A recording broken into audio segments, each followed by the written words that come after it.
I'm Tracy Baudoin, I'm Amy Baudoin. and together we make cane syrup. We were introduced into cane syrup and sugar cane back around 2000.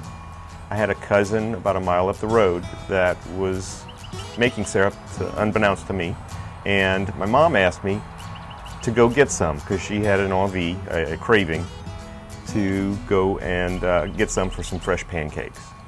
So I went and I fell in love with the antique engines and the cane mill and all of that, so I started learning from him.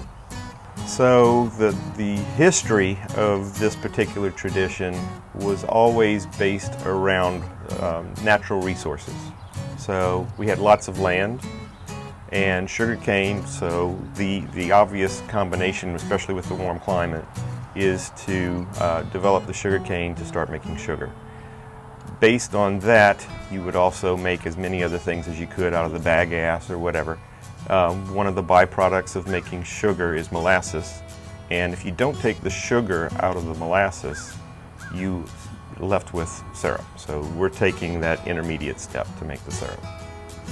Syrup making has pretty much stayed the same over the decades. It hasn't changed very much. About the only thing that's really changed is the propulsion of the mill. Used to be everything was steam engine, or it would be mule driven if it was a vertical mill. Now people are switching over to gas engines and electric motors and such where possible. As far as passing syrup down to future generations, that's exactly why we do the demonstrations. I have 4 kids. We have 4 kids, sorry. And they do definitely participate in all aspects. So if they're willing, absolutely we'll pass this on to them as well. The syrup has been fun for us to do over the years. It's been the people we have met doing this. We've been doing the syrup for close to 20 years now, and we've worked several festivals each year.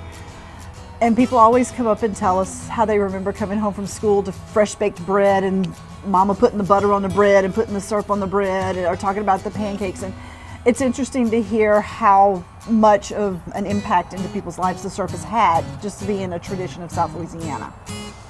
The biggest thing is hearing the old folks and the stories that they have behind it and bringing back all the memories. That's the key.